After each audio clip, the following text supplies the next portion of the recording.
Passionate new sensation Madhav గారి speech వినేద్దాము. అందరికీ నమస్కారం అండి. ఇక్కడికి వచ్చిన మీడియా వాళ్ళందరికీ నమస్కారం. మా అన్నయ్య మాస్ మహారాజ్ రవితేజ గారి ఫ్యాన్స్ అందరికీ నమస్కారం. అండ్ ముందుగా ఇక్కడికి విచ్చేసిన అంటే బాబీ గారికి థ్యాంక్స్ చెప్పుకోవాలి. ఇంకా మారెమ్మ కరెక్ట్గా లాస్ట్ ఇయర్ ఇదే సమయంలో మొదలెట్టాం కదా మన షూటింగ్. ఇప్పుడు టీజర్ ద్వారా మీ అందరి ముందు ఉండటం చాలా హ్యాపీగా అనిపిస్తుంది. అసలు ఒక ఈ మొహాన్ని ఈ మొహాల్లో ఉంచుకుంటారో అని అనుకుంటారా? నాగరాజు గారు థ్యాంక్ యూ సో మచ్. అంటే నేనే ఇప్పుడు ఊహించుకోలేదు, అలాంటిది మీరు ఊహించుకున్నారు నన్ను. అలాగా లక్కీగా ఫీల్ అవుతున్నాను. ఈ స్క్రిప్ట్ నాకు చాలా ఎర్లీ స్టేజెస్లోనే వచ్చినందుకు. మీ విజన్ని సపోర్ట్ చేసినందుకు కుశాల్ గారికి, మయూరి గారికి థ్యాంక్ యూ సో మచ్ అండి. అలాగే మీ విజన్ని బాగా విజువల్గా చూపించినందుకు ప్రశాంత్ గారికి, ఈయన విజువల్స్ చాలా బాగా వచ్చినాయి. One of the main asset మాకు.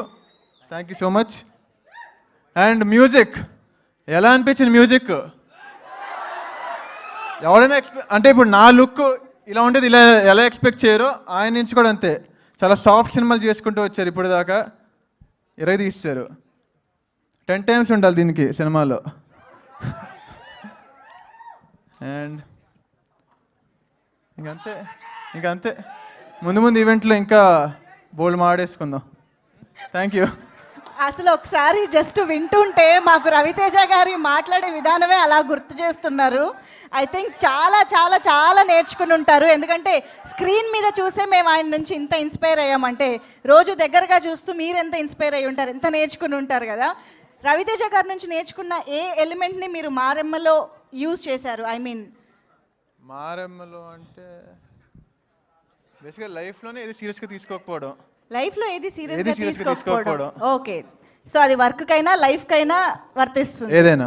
సూపర్. అయితే మా వాళ్ళందరూ ఇందాక నుంచి మొత్తుకుంటున్నారు dialogue చెప్పించు dialogue.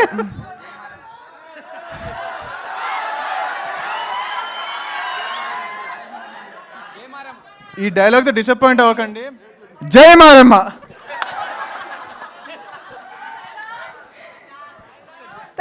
Thank you so much. First event కదా, ఇబ్బంది పెట్టము, మళ్ళీ కలుద్దాం. Thank you so much.